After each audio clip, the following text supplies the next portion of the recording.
March 17, 1988, Cedar Rapids, Iowa. The neighborhood of Oak Ridge was experiencing the first signs of spring after a particularly harsh winter. Residents were beginning to emerge from their homes, eager to reconnect with neighbors and resume their community routines. Oak Ridge was known throughout Cedar Rapids as a model neighborhood, well-maintained homes, manicured lawns, and a strong sense of community where people genuinely looked out for one another. At 342 Maple Street stood a modest two-story house with blue shutters, home to Laurel Thornton, a 34-year-old chemistry professor at the local university. Thornton had moved to Cedar Rapids 6 years earlier, after accepting a tenure-track position.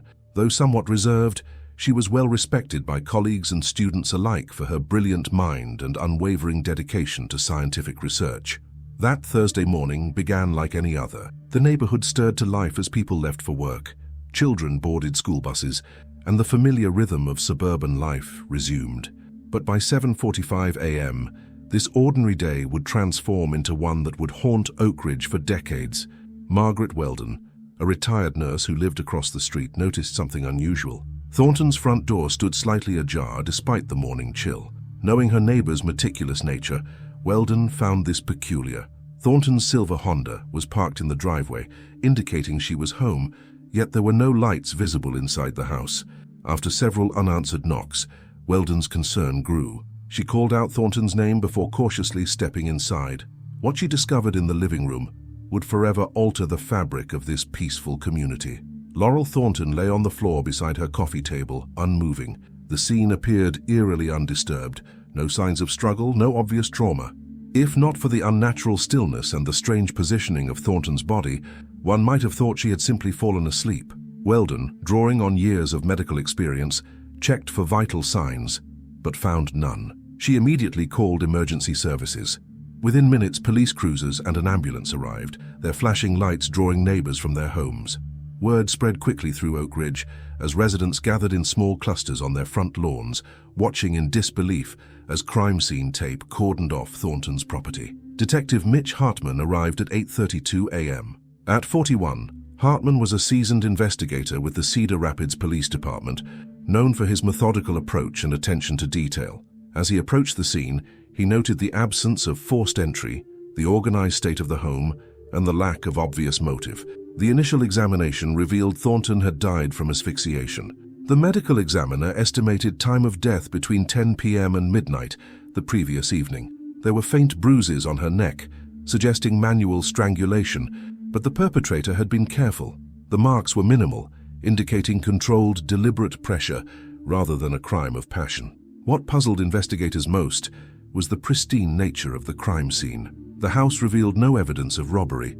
Thornton's wallet containing $87 remained untouched on the kitchen counter. Her modest jewelry collection was undisturbed. Her computer and television remained in place. Nothing appeared to be missing or disturbed. Even more perplexing was the complete absence of useful forensic evidence. Whoever had entered Thornton's home and taken her life had been extraordinarily careful. No fingerprints were found outside those belonging to Thornton and a few friends who regularly visited. No fibers, no hair, no footprints, nothing that would indicate the presence of an intruder. This level of meticulousness suggested premeditation and familiarity with investigative techniques. It wasn't the work of an opportunistic criminal or someone acting in a moment of rage. This was calculated, leading Hartman to believe the perpetrator might have had professional knowledge of crime scene investigation or forensic science. As detectives canvassed the neighborhood, a fragmented timeline emerged. Several neighbors reported seeing Thornton arrive home from the university around 5:30 p.m. She had collected her mail and waved to a couple walking their dog before entering her house. Around 7 p.m., the lights in her kitchen and living room were visible from the street, a normal evening routine for the professor. Mrs. Weldon recalled seeing a vehicle she didn't recognize parked down the street around 8:30 p.m., but couldn't provide details beyond describing it as dark-colored and possibly a sedan. No one reported hearing unusual sounds or disturbances during the night. Hartman's team expanded their investigation to Thornton's professional life. As an associate professor of chemistry specializing in organic compounds, Thornton maintained a rigorous schedule divided between teaching and research. Colleagues described her as brilliant but private, dedicated to her work but not particularly social. She was fair but demanding with students, maintaining high standards that some struggled to meet. Department records revealed that Thornton had recently served on a review committee that denied tenure to a colleague, and she had failed several students in her advanced organic chemistry course the previous semester. These actions, while professionally justified, had created potential adversaries. One name that repeatedly surfaced during interviews was Reed Mercer, a graduate student who had been placed on academic probation after failing Thornton's course. According to faculty accounts, Mercer had appealed the grade aggressively, claiming Thornton had unfairly targeted him. The appeal was denied, effectively ending Mercer's chances for a prestigious research position he had been pursuing. When investigators attempted to locate Mercer for questioning, they discovered he had abruptly left the university 2 weeks before Thornton's death, providing no forwarding address. His apartment had been emptied, and his landlord reported he had paid the remaining lease in cash before disappearing. This potential lead energized the investigation. Hartman obtained Mercer's academic and personal records, building a preliminary profile. At 27, Mercer came from a fragmented family background. His mother had remarried when he was 12, giving him a stepfather and an older stepbrother, Wyatt Donovan. Mercer's academic history showed a pattern of initial success, followed by conflicts with authority figures, particularly female professors who challenged him. Despite the promising lead, physical evidence connecting Mercer to the crime remained elusive. His fingerprints weren't found in Thornton's home, and no witnesses could place him near the scene. Without concrete evidence, the investigation stalled. Hartman pursued every possible angle over the following months. He interviewed Thornton's ex-husband, who lived in California and had a solid alibi.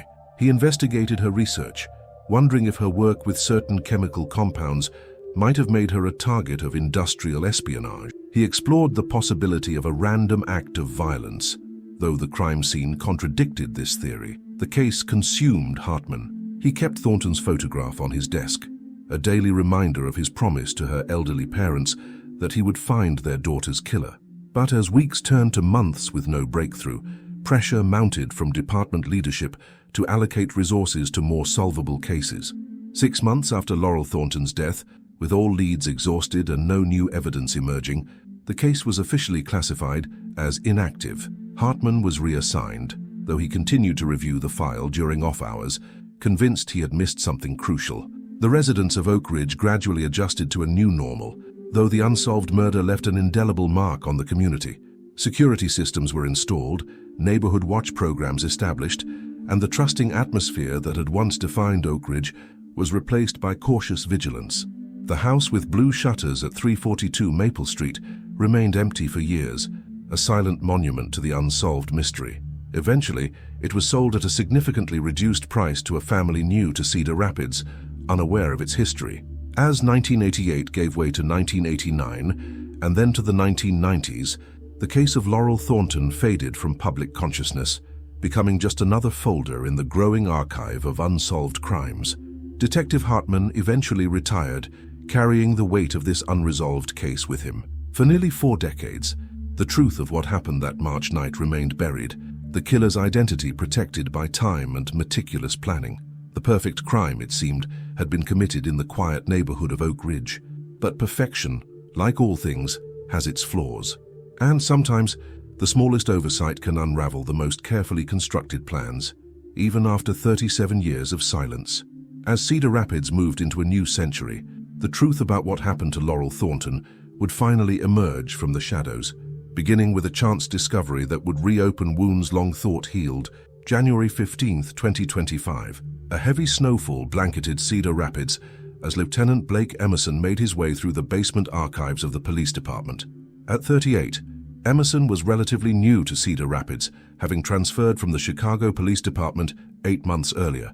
His reputation preceded him, a methodical investigator with an impressive track record for solving cold cases using modern forensic techniques. The department was undergoing a comprehensive digitization initiative, converting decades of paper files into searchable digital records.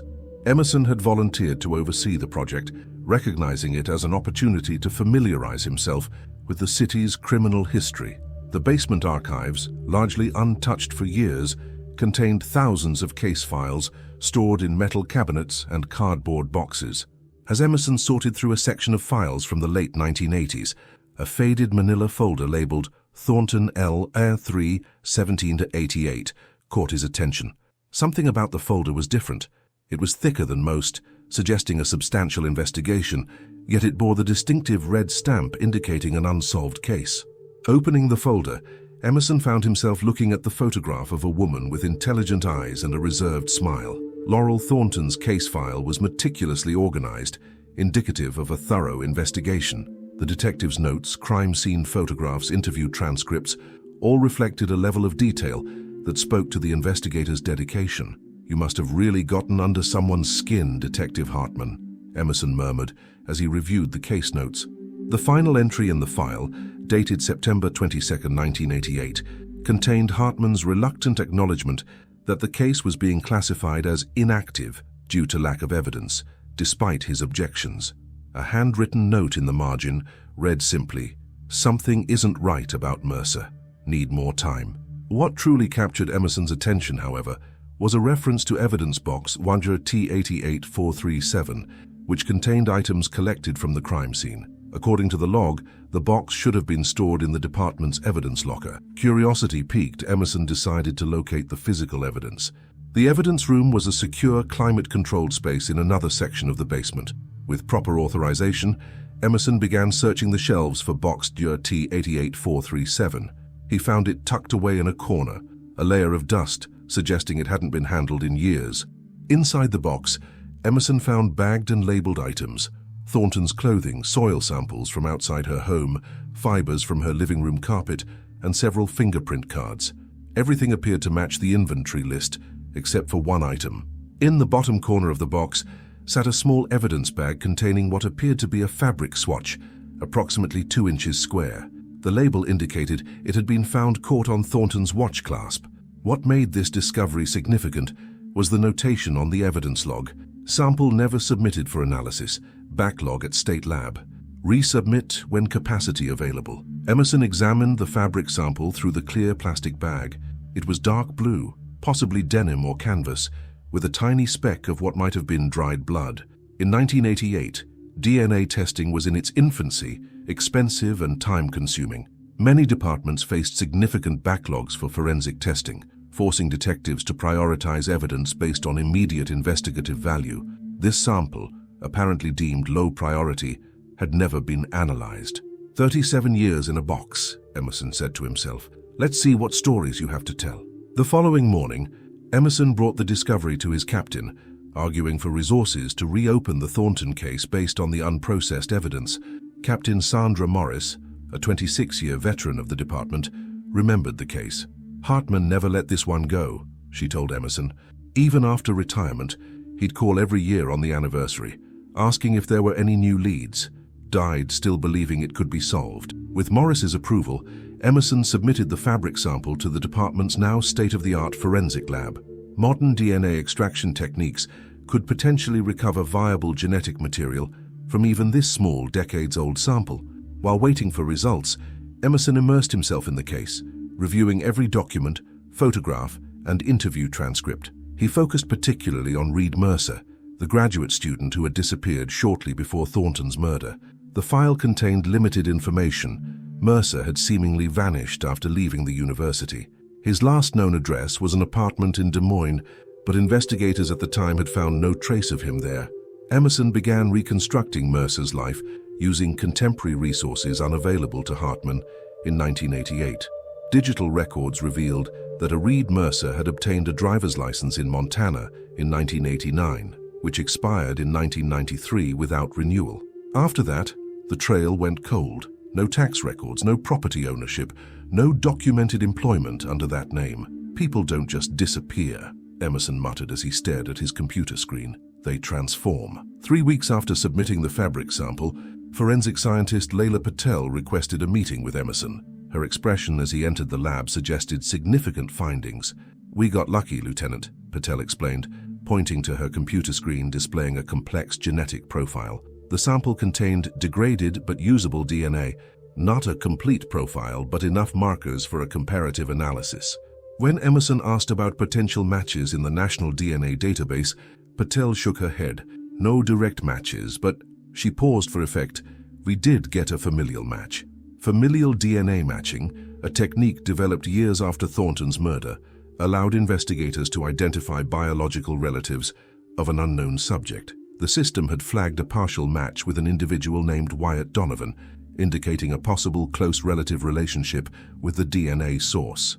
"Who is Wyatt Donovan?" Emerson asked, the name triggering no immediate recognition. A quick search revealed that Donovan was a 60-year-old businessman residing in Des Moines, approximately 130 miles from Cedar Rapids. His record was clean, aside from a minor traffic violation 3 years earlier. Nothing in the initial search connected him directly to Laurel Thornton or the investigation. Then Emerson remembered something from the original case file. Reed Mercer had a stepbrother. Returning to the archives, he confirmed his suspicion. Mercer's stepbrother was named Wyatt Donovan, born to Mercer's stepfather's first wife. "We've got a connection," Emerson told Captain Morris later that day.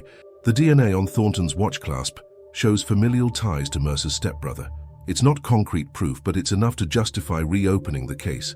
Morris authorized a small task force, assigning Detective Zoe Rivera and forensic specialist Tariq Washington to assist Emerson. Their first step would be a careful approach to Wyatt Donovan, not as a suspect, but as someone who might provide information about his long-missing stepbrother. As Emerson prepared for the interview with Donovan, he studied the old photographs of Reed Mercer from the university archives.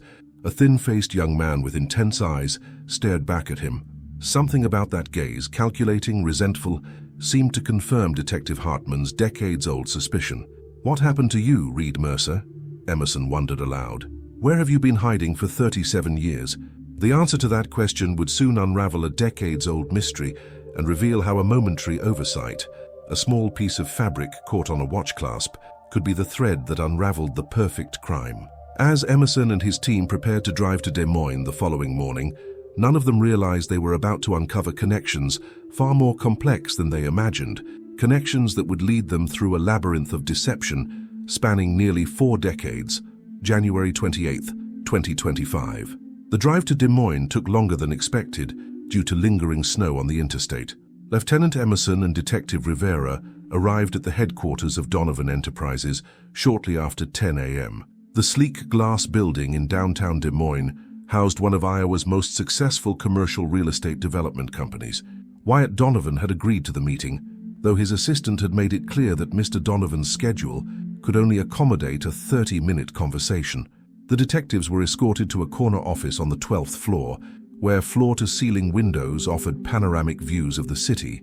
Donovan rose from behind his desk as they entered, tall, silver-haired, immaculately dressed in a tailored suit. His handshake was firm, his smile practiced. Nothing in his demeanor suggested concern about a police visit. "How can I help Cedar Rapids' finest today?" Donovan asked after they had settled into leather chairs across from his desk.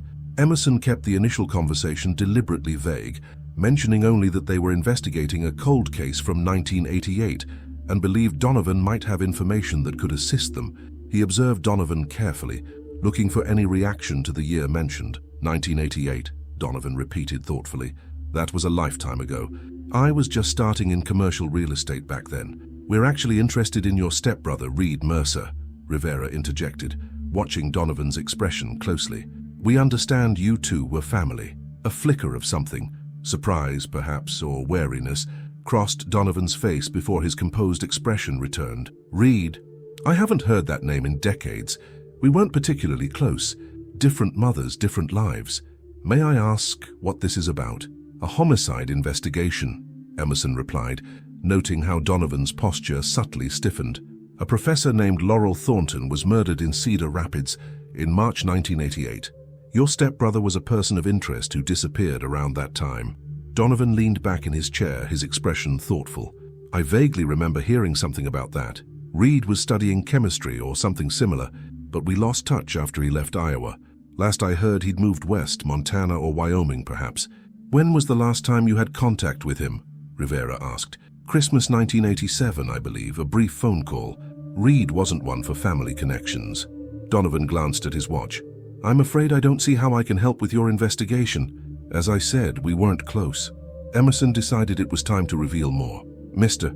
Donovan, we've recently analyzed evidence from the crime scene. We found DNA that shares genetic markers with yours, familial DNA, suggesting it came from a close relative." The change in Donovan's demeanor was subtle but unmistakable, a tightening around the eyes, a slight pallor beneath his tan. "I'm not sure I understand the implications. Are you suggesting Reed was involved in this woman's death?" "We're exploring all possibilities," Emerson replied. "Would you be willing to provide a DNA sample to help us narrow our investigation? It would be strictly for elimination purposes." Donovan hesitated, then nodded.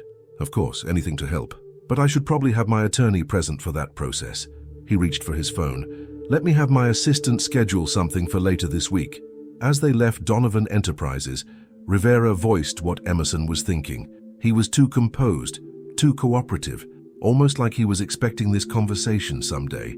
"And did you notice he never asked a single question about the murder itself?" Emerson added. "Most people would be curious about details of a crime supposedly connected to their family member." Back in Cedar Rapids, Emerson assigned Washington to dig deeper into Wyatt Donovan's background and potential connections to Reed Mercer after 1988. Meanwhile, Rivera focused on creating a comprehensive timeline of Laurel Thornton's final days. 2 days later, Washington presented his findings to the team. Donovan wasn't entirely truthful about losing touch with Mercer, he explained, displaying financial records on the conference room screen. "I found a series of cash withdrawals from Donovan's personal account between 1988 and 1993, each followed within days by deposits of similar amounts into a Montana bank account under the name Reed Mercer. So he was supporting his stepbrother financially," Rivera noted. "That contradicts his claim they weren't close." "It gets more interesting," Washington continued. "The Montana account was closed in 1993. That same month, Donovan incorporated a shell company called Meridian Consulting with a single employee listed only by initials, RM. Emerson leaned forward. "He wasn't just supporting Mercer. He was hiding him, giving him a new identity within his business structure." "Exactly," Washington confirmed. "Meridian Consulting existed on paper until 2002, then disappeared. But Donovan's company tax records show ongoing payments to various consulting firms over the years, each operating for a few years before being replaced by a new entity, always with minimal documentation, always with a single principal whose identity is obscured. He's been moving his stepbrother through a series of paper identities," Emerson concluded. "The question is why? Familial loyalty or something more complicated?" Rivera had been cross-referencing the university records. "I found something about Thornton and Mercer that wasn't in the original case file," she announced. According to the chemistry department secretary's statement, Thornton had begun documenting what she called concerning incidents with Mercer about 2 months before her death. "What kind of incidents?" Emerson asked. The secretary wasn't specific, just mentioned that Thornton had started keeping a separate file on Mercer after finding him in her office when she wasn't there. Thornton told colleagues she was building a case for his removal from the graduate program. That file wasn't among her personal effects, Emerson noted, reviewing the inventory. If Mercer knew about it, removing it could have been another motive. The following day, Wyatt Donovan arrived at the Cedar Rapids Police Department, accompanied by his attorney, a sharp-eyed woman from a prestigious Des Moines law firm. After the formalities of consent forms, a technician collected a DNA sample from the inside of Donovan's cheek. "How long before you have results?" Donovan asked, his composure intact despite the circumstances. "A few days," Emerson replied. "While we're waiting, I'd like to ask you more about Reed's time at the university. Were you aware of any conflicts he had with Professor Thornton?" Donovan glanced at his attorney, who nodded slightly. "Reed called me once, quite upset about a failing grade. He felt the professor had some vendetta against him. I advised him to follow university procedures for grade disputes." "Did he mention any specific interactions with Thornton?" Rivera pressed. "He said she'd accused him of academic dishonesty, plagiarism, or something similar. Reed insisted he was innocent, that she was targeting him because he'd challenged her research methods in class. This aligned with information in the original case file. Thornton had indeed filed an academic dishonesty report against Mercer 3 weeks before her death, claiming he had fabricated research data. Mr. Donovan," Emerson said carefully, "if you've been in contact with Reed over the years, now would be the time to disclose that information. Obstruction of justice in a murder investigation carries serious consequences." Donovan's attorney intervened. "My client has been fully cooperative. Unless you have evidence suggesting otherwise, these insinuations are inappropriate." After Donovan departed, the forensic lab prioritized his DNA comparison. The results arrived the next morning. Wyatt Donovan's DNA did not match the sample from the crime scene, but the familial connection was confirmed. The DNA on Thornton's watch clasp had come from a close biological relative of Donovan's, almost certainly his stepbrother, Reed Mercer. With this confirmation, Emerson secured a warrant to access all of Donovan's financial and communication records for the past 37 years. The paper trail was complex but revealing. Beyond the financial connections Washington had already discovered, they found records of property purchases in various states, always through different limited liability companies, but ultimately tracing back to Donovan's funds. The most recent transaction had occurred just 2 years earlier, a modest house purchased in Tacoma, Washington, by Evergreen Holdings LLC, another shell company connected to Donovan Enterprises. "I think we've found where Mercer might be living now," Emerson told Captain Morris. "The Tacoma property is registered to a Preston Hayes, age 64. There's no record of Preston Hayes existing before 2005. Morris authorized Emerson and Rivera to travel to Tacoma to investigate further. Before leaving, Emerson made one more visit to the evidence locker, spending hours reviewing every item collected from Thornton's home. Among the personal effects was a desk calendar with a cryptic notation on the date of March 15, 1988, 2 days before her murder. The notation simply read, "RM, final decision." As their flight approached Seattle the next day, Emerson contemplated the web of connections they had uncovered. What had begun as a simple cold case review had revealed an intricate 37-year deception. The fabric swatch caught on Thornton's watch, perhaps torn during a struggle, perhaps the only mistake in an otherwise perfect crime, had become the thread that might finally unravel a killer's carefully constructed new life. What they would find in Tacoma remained uncertain, but one thing was becoming increasingly clear. Reed Mercer hadn't simply fled after Thornton's murder. He had methodically erased his identity and created a new life, facilitated by his stepbrother's resources. The question that haunted Emerson now was whether Wyatt Donovan had been protecting a family member he believed was innocent, or if he had been complicit in concealing a murderer all these years. The answer lay in a quiet neighborhood in Tacoma, where a man named Preston Hayes was about to receive unexpected visitors from his long-buried past. February 3, 2025. Tacoma, Washington greeted Emerson and Rivera with uncharacteristic sunshine, the snow-capped peak of Mount Rainier visible against a clear blue sky. They checked into a modest hotel near the port, establishing a temporary base of operations while coordinating with local law enforcement. Detective Nathan Kim of the Tacoma Police Department had been assigned as their liaison. A 20-year veteran with deep knowledge of the area, Kim provided invaluable local context as they reviewed their strategy. "The address you're looking for is in the North End," Kim explained, pointing to a map. "It's an established neighborhood, mostly professionals and retirees, quiet, low crime rate, not the kind of place people ask questions about their neighbors' pasts." Before approaching Preston Hayes directly, the detectives decided to build a comprehensive profile of the man's life in Tacoma. This cautious approach served two purposes: gathering potential evidence and avoiding premature confrontation that might trigger flight. Kim arranged access to local records while Emerson and Rivera began methodical surveillance of the colonial-style house on a tree-lined street where Preston Hayes had lived for the past 20 years. The property was well-maintained but modest, nothing that would draw attention. Hayes himself proved elusive the first day. His silver Volvo remained in the driveway, but there was no sign of the resident. Neighbors described Hayes as private but cordial, a retired educational consultant who traveled occasionally and kept mostly to himself. "He brings in his neighbors' mail when they're away," an elderly woman living next door told Rivera during a casual conversation. "Always remembers birthdays with a card. Nothing flashy, just reliable. Been here about 20 years, I think. Moved in after his consulting career." While continuing surveillance, Washington sent regular updates from Cedar Rapids. His deep dive into Preston Hayes' background had yielded concerning patterns. Hayes had appeared in Tacoma in 2005 with a Social Security number issued in Oregon in 2004. Before that, documentation was sparse. A driver's license in Idaho under the name Parker Henderson from 1997 to 2004, and traces of someone named Philip Harmon in Colorado from 1993 to 1997. Each identity transition corresponds with a new shell company formation in Donovan's business records, Washington explained during their evening conference call, and each previous identity essentially disappears when the new one is established. On the second day, they finally observed Preston Hayes, a tall, trim man with silver hair and glasses, walking with a slight limp. At 64, he bore little resemblance to the thin-faced graduate student in the university photographs, but Emerson noted the same intensity in his eyes as he meticulously checked his mailbox before returning inside. "He's hypervigilant," Emerson observed. "The way he scanned the street before retrieving his mail, that's someone who's constantly watching for threats."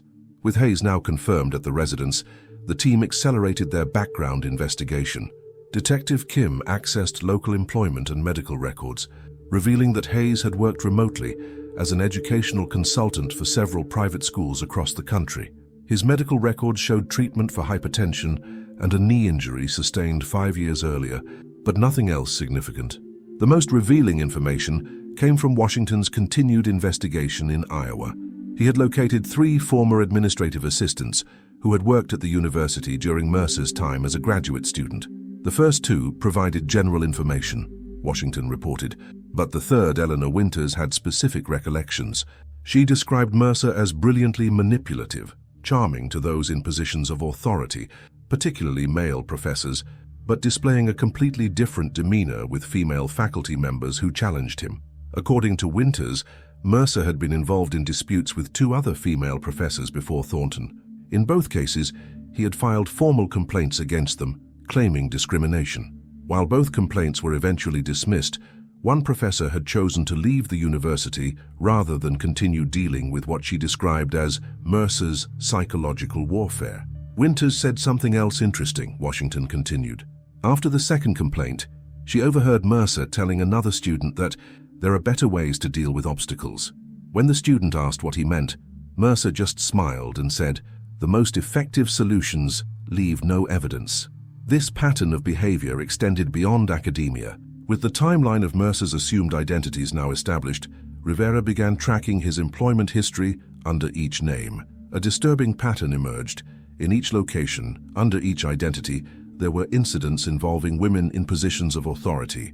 In Colorado, Philip Harmon had worked at a pharmaceutical research company, where a female supervisor who had given him a negative performance review later resigned after her car was vandalized and she received anonymous threatening letters. The police investigation yielded no suspects.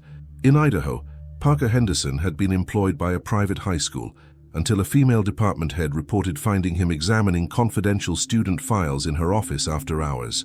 Though he claimed to be dropping off paperwork, he was transferred to another department. The woman's home was burglarized 3 weeks later, with only her personal computer and files taken. "He never faces consequences," Rivera noted as they compiled the evidence. "Each time, he either eliminates the problem or moves on to a new identity before facing any repercussions."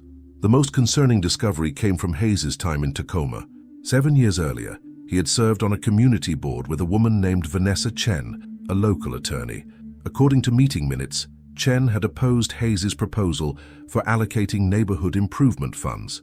3 months later, Chen was investigated for ethics violations based on anonymous tips and documents sent to the State Bar Association. Though ultimately cleared, the investigation had damaged her reputation and practice. The documents proved to be manipulated emails, Kim explained after speaking with Chen. Someone with sophisticated technical skills had altered the metadata to make it appear she was sharing confidential client information. She believes it was Hayes, but could never prove it. By the 4th day of surveillance, the team had assembled sufficient evidence to justify approaching Hayes directly. Captain Morris, conferring remotely, authorized a formal interview but cautioned against revealing all they had discovered. "We need him talking," she advised. "The DNA evidence connects him to the scene, but it's circumstantial after all these years. We need more than that for a murder charge that will stick." The strategic decision was made to approach Hayes at home rather than bringing him to the police station, creating a false sense of security and familiar surroundings. Kim arranged for additional officers to maintain a perimeter around the house, ensuring Hayes couldn't flee during the interview. On February 7th, as morning fog lifted from Tacoma's hills, Emerson and Rivera approached Preston Hayes' front door. The plan was straightforward. Initially present the interview as part of a routine cold case review, gradually introducing more specific questions about the university and Thornton, while watching for behavioral indicators that might reveal deception or recognition. Hayes answered the door promptly after their knock, his expression revealing momentary surprise at the sight of their badges, before quickly composing himself into polite curiosity. "Mr. Hayes," Emerson began, "I'm Lieutenant Emerson from the Cedar Rapids Police Department, and this is Detective Rivera. We're following up on a cold case from Iowa. Could we speak with you for a few minutes?" Hayes hesitated almost imperceptibly before nodding. "Of course, though, I'm not sure how I could help with anything from Iowa. I've lived in Washington for 20 years.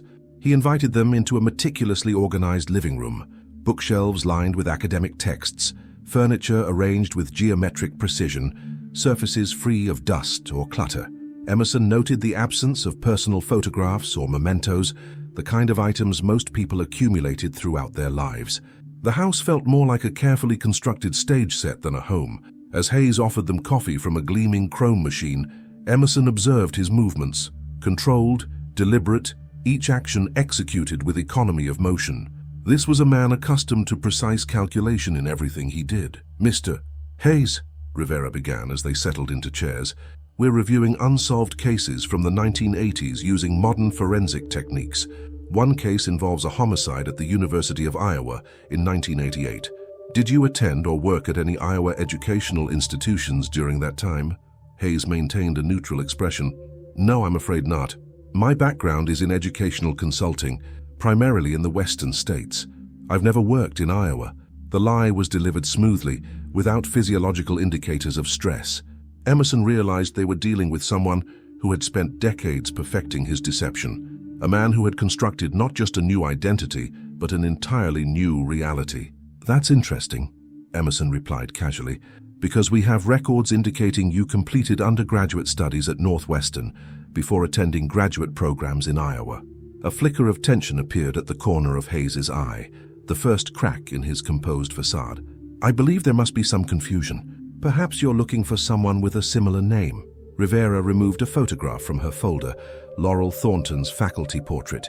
"Do you recognize this woman, Mr. Hayes? Or perhaps I should ask if you recognize her, Mr. Mercer." The calculated risk of using his original name yielded immediate results. Hayes' right hand twitched slightly, and his breathing pattern changed, becoming more measured as if consciously controlled. "I don't know who you're referring to," Hayes responded, his voice steady but lacking the confident tone of his earlier denials. "My name is Preston Hayes. I believe I should contact my attorney before continuing this conversation." "That's certainly your right," Emerson acknowledged. "Before you do, though, I thought you might be interested to know we found your DNA on evidence from Professor Thornton's murder scene. 37 years is a long time, but DNA doesn't forget, Mr. Mercer." As Hayes reached for his phone, the first phase of their strategy was complete. They had shaken his confidence and planted the seed that concrete evidence connected him to Thornton's murder. What they needed now was to leverage that uncertainty into a full confession. The chess match with a man who had spent nearly 4 decades constructing the perfect disappearance had only just begun. As Hayes made his call, Emerson contemplated the psychological profile they had assembled. This was a man who eliminated perceived threats with calculated precision, someone who believed himself intellectually superior to those around him, including law enforcement. That arrogance might finally be his undoing. After decades of careful maneuvering, Preston Hayes was about to face the consequences of the single mistake made by Reed Mercer on a March night in 1988. A small piece of fabric caught on a watch clasp, preserving the truth until science and circumstances could finally reveal it. February 7, 2025 continued. The living room of Preston Hayes's Tacoma home had transformed into an impromptu interrogation site. Hayes sat rigidly in his leather armchair, phone in hand, having just spoken briefly with an attorney who advised him not to answer questions until legal representation arrived. "My lawyer will be here in approximately 45 minutes, Hayes announced, his voice measured but tense. "Until then, I have nothing to say." Emerson nodded respectfully. "That's your right, Mr. Hayes. We're happy to wait." He settled back in his chair, deliberately relaxed, creating a contrast with Hayes's increasingly evident discomfort. "While we wait," Rivera added casually, "we've already obtained a warrant to search the premises. Our colleagues will be executing that shortly. Is there anything you'd like to tell us before they arrive?" This was a calculated bluff. The search warrant application was in process but not yet approved. Hayes's reaction would be telling. His eyes darted briefly to a bookshelf across the room, then back to the detectives. "There's nothing of interest to your investigation here," he replied, voice tight. Emerson made a mental note of the bookshelf. "Perhaps not, though it's remarkable how much information we've already uncovered about your movements since 1988. Philip Harmon, Parker Henderson, quite a paper trail you've left, despite your careful planning." Hayes remained silent, but his right hand gripped the chair's armrest, knuckles whitening. The mention of his previous identities had clearly unsettled him. "We've spoken with Wyatt Donovan," Rivera continued, watching Hayes closely. "He's been quite helpful explaining the financial arrangements between you two over the years." This was another strategic exaggeration. While they had evidence of Donovan's financial support, he had not admitted to knowingly helping his stepbrother evade justice. But Hayes didn't know that. "Wyatt knows nothing about my personal affairs," Hayes replied sharply, then immediately seemed to regret speaking at all. The first clear slip, an implicit acknowledgement that he knew Donovan, contradicting his earlier denials of any Iowa connections. Emerson decided to press the advantage. "Mr. Hayes, or Mr. Mercer if you prefer, we have your DNA at the crime scene. Financial records showing your stepbrother has been supporting your disappearance for decades, and a pattern of incidents involving women in positions of authority who challenged you. The question isn't whether you'll be charged with Laurel Thornton's murder, but how many other crimes might be added to the indictment." Hayes's expression remained controlled, but perspiration had appeared on his forehead. He glanced at his watch, calculating how long until his attorney would arrive. Detective Kim entered the room, nodding discreetly to Emerson. The search warrant had been approved. Within minutes, additional officers arrived and began a methodical examination of the house. Hayes watched silently as they photographed rooms and collected potential evidence. When an officer approached the bookshelf Hayes had glanced at earlier, Emerson observed a subtle change in Hayes's breathing. The officer carefully removed books, checking behind them and examining their contents. Behind a row of academic journals, he discovered a false panel concealing a small safe. "We'll need the combination, Mr. Hayes," Emerson stated. After a long pause, Hayes replied, "I don't recall it. It's been unused for years." "Not a problem," Kim responded. "We have a specialist who can open it without damaging the contents." As a forensic technician prepared to work on the safe, Hayes's composure finally cracked. 2417-36, he said quietly. "But you're wasting your time. It contains only personal documents." The safe contained several passports under different names, cash in various currencies, and a small leather-bound journal. Emerson opened the journal carefully, finding meticulous entries dating back to 1988. Many pages contained only numbers and abbreviations, possibly a coded record of his identity transitions. Most significantly, a yellowed newspaper clipping about Thornton's murder had been preserved between the pages, along with a small silver item that the evidence technician carefully placed in an evidence bag, a woman's watch with a broken clasp. When Hayes saw the watch being bagged, something in his demeanor shifted. The careful control that had defined his presentation crumbled, replaced by a tense resignation. He glanced at his own watch again, still at least 20 minutes before his attorney would arrive. "Lieutenant," Hayes said suddenly, "I'd like to speak with you alone." Rivera and Kim exchanged glances with Emerson, who nodded slightly. "We can step into the kitchen," he suggested. "Detective Rivera will need to accompany us, but the others can continue their work here." In the kitchen, Hayes seated himself at a small table, hands folded in front of him. His posture had changed, the rigid defensiveness replaced by a strange, almost relieved slackness. "You mentioned patterns," he began. "You've clearly done thorough research into my professional history. What conclusions have you drawn?" Emerson considered his response carefully. This wasn't a confession yet, but Hayes was opening a door. "We've observed a consistent pattern of conflicts with women in positions of authority, followed by escalating retaliation when they challenged you. Professor Thornton wasn't the first to experience your hostility, but she was the only one who didn't live to tell about it." Hayes's lips tightened, but he didn't deny the characterization. "Have you considered that perhaps these women invited consequences through their own actions, that they abused their positions?" "Is that what happened with Thornton?" Rivera asked. "She abused her position by failing you in her course." "She deliberately sabotaged my academic career," Hayes replied, voice suddenly sharp with decades-old resentment. "She accused me of fabricating research data. Me, who had the highest analytical scores in the department. She couldn't comprehend the methodological innovations I was implementing, so she labeled them fraudulent." "And for that she deserved to die?" Emerson asked quietly. Hayes's expression shifted, calculating once more. I never said anything about her deserving to die, Lieutenant. You're putting words in my mouth. The watch we found in your safe, Rivera interjected. It matches the description of the one Thornton was wearing the night she was killed. How did it come to be in your possession? I collect vintage timepieces, Hayes replied smoothly. I couldn't possibly remember where each one originated. Emerson decided to take a risk. Mr. Hayes, we found your DNA on a fabric sample caught in Thornton's watch clasp. The watch is now in your possession. These facts, combined with your documented history with Thornton and your immediate disappearance after her death, present a compelling case for premeditated murder. Hayes studied Emerson's face, seemingly assessing the strength of the evidence against him. After a long silence, he spoke in a different tone, academic, almost detached. Hypothetically speaking, Lieutenant, if someone were to eliminate an obstacle with absolute precision, leaving no evidence, changing identity completely, would you consider that person intelligent or merely lucky?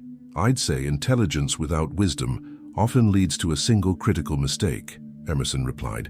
No matter how carefully planned, perfect crimes exist only in fiction. Reality always leaves traces. Hayes nodded slightly, as if acknowledging a point in an intellectual debate. The fabric on the clasp. A hypothetical perpetrator might have worn a new shirt, perhaps navy cotton. During a hypothetical struggle, the victim might have grabbed at the perpetrator's arm, catching the clasp on the shirt cuff, a minor oversight in an otherwise flawless execution. The detectives remained silent, allowing Hayes to continue his hypothetical narrative. Such a perpetrator might have taken the watch as evidence that needed to be controlled, not as a trophy. He would understand that leaving it might create questions about robbery as motive. Hayes's voice had taken on a professorial quality, as if lecturing on crime theory rather than describing his own actions. This hypothetical person, Rivera asked, would he have planned the crime in advance? Undoubtedly, Hayes replied without hesitation. One doesn't confront an obstacle without thorough preparation. The timing, approach, method, all would be meticulously calculated to ensure success. Success meaning Thornton's death without consequences for the perpetrator, Emerson clarified. Hayes tilted his head slightly. In this hypothetical scenario, yes, the obstacle would be permanently removed, and the responsible party would disappear completely, reborn with a new identity, free to pursue their rightful path without interference. A knock at the front door interrupted their conversation. Hayes's attorney had arrived. Before they returned to the living room, Hayes paused, looking directly at Emerson. You should know, Lieutenant, that hypothetical discussions prove nothing. I've admitted to no crime. Perhaps not explicitly, Emerson acknowledged. But you've revealed something just as damning. Your belief that Thornton deserved elimination for challenging you, and your pride in the methodical way you carried it out. That arrogance, Mr. Hayes, is what ultimately led us to your door 37 years later. As Hayes conferred with his attorney in hushed tones, Emerson stepped outside to update Captain Morris. The evidence from the safe, particularly the watch, provided crucial physical connections to the crime. Hayes' hypothetical narrative, while not a direct confession, revealed knowledge only the killer would possess. Most importantly, Hayes had referred to specific details about the fabric caught in the watch clasp, information that had not been shared with him during their conversation. His knowledge of the navy cotton material could only have come from being present during the murder. When Morris asked if they had enough for a solid case, Emerson replied with certainty, "We have the physical evidence, the documented pattern of behavior, the elaborate flight and identity changes, and now his own words revealing specific knowledge of the crime.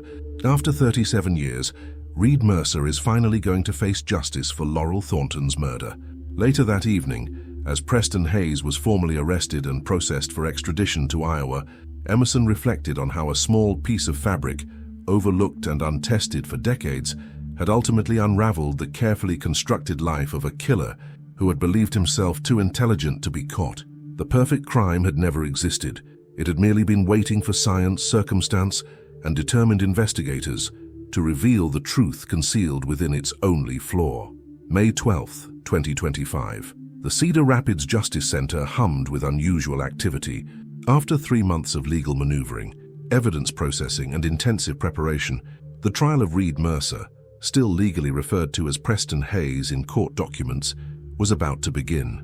The case had captured national attention, with several true crime podcasts and a major streaming service already developing documentary projects about the 37-year journey to justice. The courthouse's largest courtroom had been allocated for the proceedings, with additional seating installed to accommodate media representatives and public observers.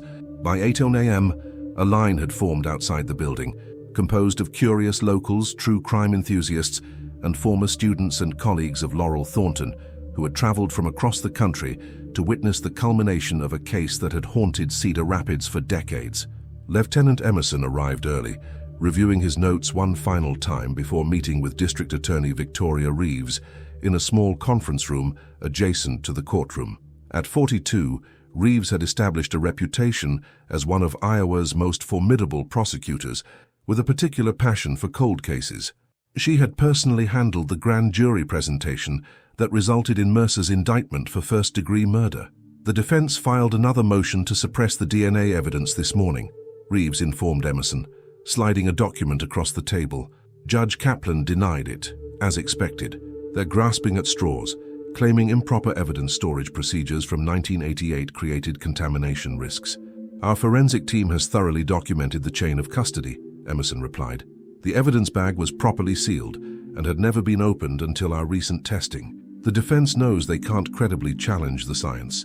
Reeves nodded, her expression resolute. They're focusing their strategy on Wyatt Donovan's testimony, trying to characterize him as an unwitting accomplice who believed in his stepbrother's innocence. They've submitted character witnesses to testify about Donovan's community standing and charitable work. Has Donovan's deal been finalized? Emerson asked. Yes. In exchange for complete, truthful testimony about his role in helping Mercer establish new identities, he'll plead guilty to reduced charges of obstruction of justice and accessory after the fact. He'll likely serve 2 to 3 years, less with good behavior. The plea agreement had been controversial, with some arguing that Donovan deserved more severe consequences for his decades-long assistance to a murderer. However, his cooperation had proven invaluable in building the case against Mercer, providing detailed documentation of the financial and logistical support that had enabled his stepbrother's elaborate disappearance. Detective Rivera entered the conference room, carrying a thick folder of witness preparation notes. Professor Winters just arrived, she announced. She's nervous but determined. I've gone through her testimony again, focusing on her observations of Mercer's behavior toward female faculty members. She remembers more details each time we talk. It's as if unraveling this case has unlocked memories she had suppressed. Eleanor Winters, now in her 70s, had emerged as a crucial witness, providing context for Mercer's pattern of hostility toward women in authority positions.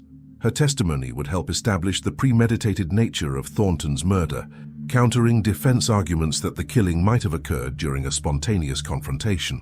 As the final preparations continued, Emerson's phone buzzed with a text from the forensic lab. The message contained welcome news. Additional testing on the journal found in Mercer's safe had revealed faint impressions on several pages, created when he had written on overlying pages that were subsequently removed. Using specialized imaging techniques, the lab had recovered partial content from these impressions, including what appeared to be a methodical list related to Thornton's murder. The recovered text included phrases like faculty parking lot, low visibility after 9 p.m., building access, maintenance door no camera, and most damning, gloves throughout, no exceptions.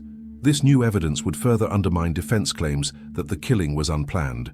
At 9:30 a.m., Judge Sarah Kaplan entered the courtroom, her experienced demeanor commanding immediate silence from the assembled crowd. At 60, Kaplan had presided over some of Iowa's most high-profile criminal cases, earning respect for her precise legal mind and unwavering commitment to procedural fairness. The defendant was led in by court officers. Reed Mercer, now formally using his birth name again, appeared markedly different from the composed Preston Hayes that Emerson had interviewed in Tacoma. 3 months in custody had diminished his carefully maintained appearance. His silver hair had been trimmed in the institutional style of the county jail, his tailored wardrobe replaced by a conservative suit provided by his defense team. Despite these changes, Mercer's eyes retained the calculating intensity that Emerson had observed throughout their interactions. He surveyed the courtroom methodically, his gaze lingering momentarily on the prosecution table before focusing straight ahead with practiced neutrality. Defense attorney Lawrence Schiff, a prominent criminal lawyer from Chicago specializing in high-profile murder cases, sat beside his client, reviewing documents with apparent confidence. The defense strategy had become clear during pre-trial motions. They would acknowledge Mercer's presence at Thornton's home, but claim the death resulted from a heated academic dispute that escalated unintentionally. After preliminary matters were addressed, District Attorney Reeves approached the podium for her opening statement. She began not with Thornton's murder, but with the discovery of the forgotten evidence that had ultimately broken the case. "Your Honor, ladies and gentlemen of the jury," Reeves began, her voice resonant in the hushed courtroom. "This case begins not in 1988, but in January 2025, when a dedicated police officer discovered a small evidence bag that had waited patiently for 37 years to tell its story. Inside was a seemingly insignificant piece of fabric caught on the watch clasp of Laurel Thornton as she fought for her life against the defendant Reed Mercer." Reeves methodically outlined the state's case, emphasizing the deliberate nature of Mercer's actions, both during the murder and in his elaborate efforts to escape justice afterward. "The evidence will show that the defendant approached Professor Thornton's murder with the same analytical precision he applied to his scientific research. He planned meticulously, executed deliberately, and then systematically erased Reed Mercer from existence, building a new life as the truth remained buried with his victim." When Schiff rose for the defense's opening statement, he presented a markedly different narrative. "This case is not about a calculated murder, but about a tragic confrontation between academic colleagues that ended in an unintended death. Yes, Mr. Mercer was present when Professor Thornton died. Yes, he made the regrettable decision to flee rather than face the consequences. But the state's theory of premeditated murder is unsupported by the evidence." Schiff argued that Thornton had invited Mercer to her home to discuss his academic standing, and an argument about alleged research misconduct had escalated physically. In the heat of that moment, with his entire future at stake, Mr. Mercer reacted defensively. Professor Thornton's death, while tragic, was neither planned nor intended. As the opening statements concluded, the prosecution called its first witness, Dr. Rajiv Patel, the current chief medical examiner who had reviewed the original autopsy findings. Dr. Patel methodically explained how the evidence contradicted the defense's claim of an unplanned confrontation. "The pattern of bruising on Professor Thornton's neck indicates sustained, controlled pressure applied with consistent force," Dr. Patel testified, referring to enhanced photographs displayed for the jury. "This is inconsistent with an impulsive or defensive action. The perpetrator maintained this precise pressure for at least 2 minutes, well beyond the point when unconsciousness would have occurred." Throughout the testimony, Mercer remained impassive, occasionally writing notes to his attorney but revealing no emotional reaction to the clinical description of Thornton's final moments. The prosecution's case unfolded over the next 7 days, presenting a comprehensive timeline of events, beginning with Mercer's academic conflicts with Thornton and culminating in his arrest in Tacoma. Wyatt Donovan's testimony proved particularly compelling as he described his stepbrother's unexpected appearance at his Des Moines apartment in late March 1988. "He told me he was in serious trouble and needed to disappear completely," Donovan testified, avoiding eye contact with Mercer. "He said people were trying to destroy his career with false accusations, and he needed a fresh start somewhere no one would find him. I believed him. He was family, and he had always been convincing when he explained his side of conflicts." Donovan detailed the financial arrangements he had made over the decades, helping Mercer establish new identities in different states. "It wasn't until the police contacted me this year that I began to question what I'd done. I never asked directly about Professor Thornton's death. I think part of me didn't want to know the truth." Lieutenant Emerson's testimony focused on the forensic evidence and the pattern of behavior revealed during their investigation.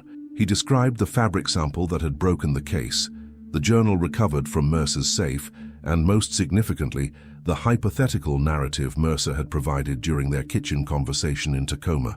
The defendant described specific details about the crime that had never been released to the public and that we had not shared with him during our interview, Emerson explained. He knew the exact type and color of fabric caught in the watch clasp, information only the killer would possess. As the trial entered its second week, the courtroom remained filled to capacity each day. Among the regular attendees were several of Thornton's former students, now in their 60s, who had organized a scholarship in her memory at the university. Also present was retired Detective Mitch Hartman, now 78, who had led the original investigation in 1988. Though health issues limited his attendance to half days, His presence served as a poignant reminder of how many lives had been touched by both the crime and the decades-long quest for justice. On the trial's 9th day, the prosecution rested its case.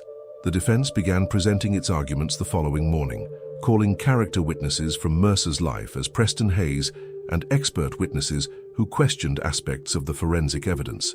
However, the most anticipated question remained unanswered until the trial's 11th day. Would Reed Mercer himself take the stand? As Judge Kaplan called the court to order that morning, defense attorney Schiff announced, "Your Honor, the defense calls Reed Mercer to the stand." A murmur rippled through the courtroom as Mercer rose and walked deliberately to the witness stand. After being sworn in, he surveyed the crowded room with the same calculating gaze Emerson had observed in Tacoma. For the first time since his arrest, Reed Mercer would tell his version of what happened on that March night in 1988, and the jury would determine whether 37 years of deception would culminate in justice or in one final masterful escape.